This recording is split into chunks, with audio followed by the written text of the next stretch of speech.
I'm not a single issue voter, but I'm becoming one. Like, this is kind of the litmus test for me. This is definitely my red line. We bitched about Trump bombing Iran and getting involved in all that shit, and then it did kind of blow over, and it wasn't the World War III that we made it out to be. Okay, fair enough. Life goes on. I guess we'll see Trump's next move or Israel's next move or whatever. And then a week later, Trump's like, fuck you if you want to talk about Epstein. There's nothing there. You're a dumb conspiracy theorist if you even want to bring it up. And all of his supporters latch onto it. This is my issue. This is my single issue at this point. Yes, I care about other things. I care about war. I care about immigration. I care about abortion. I care about all these things. But if you're going to lie to me about this to protect your pedo fucking friends, fuck you. This is my single issue litmus test vote right here. And anybody, like, for me to ever vote again is going to require them to give a very definitive answer on this.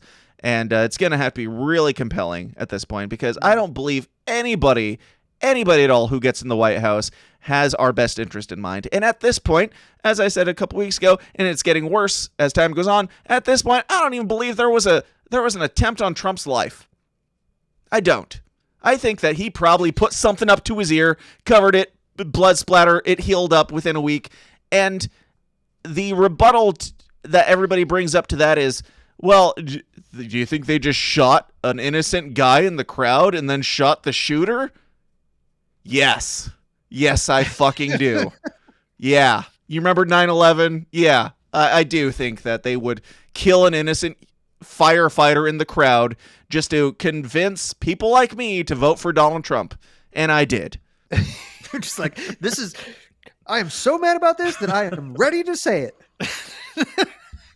Well, you've probably I've been dancing around it. Like, I want to believe in when he had that rah moment after the fight moment.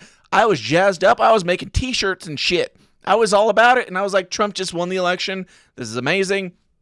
That was an amazing press photo op or whatever. That's all it was, in my opinion. They murdered a guy and did a photo op. If you're gonna tell me that Epstein client list never fucking existed, I don't believe anything that you've done this entire time. Well, that's the thing, is that you have to. This shatters all trust. So whatever your biggest issue is, this should shatter all of your trust. Yeah. And I do think it's possible that Dan Bongino and Kash Patel were telling the truth in the past. I think it's possible that they had the best intentions and they were roped into this thing, and maybe even Donald Trump. I don't know. Maybe the assassination attempt was real.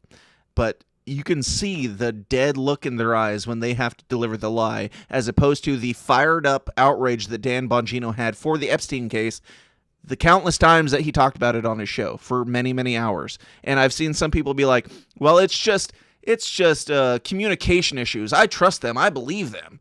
But this is communication issues. They should really come out and say blah, blah, blah. It's like, they don't have communication issues. They've done thousands and thousands of hours of shows, podcasts, like Dan Bongino especially, on camera.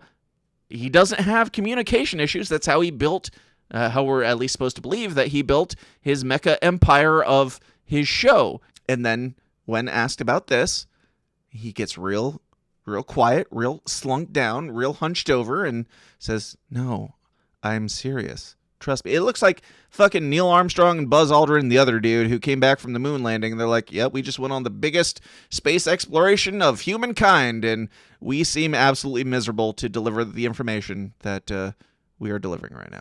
It's the sign of somebody who is telling a lie based on probably death threats.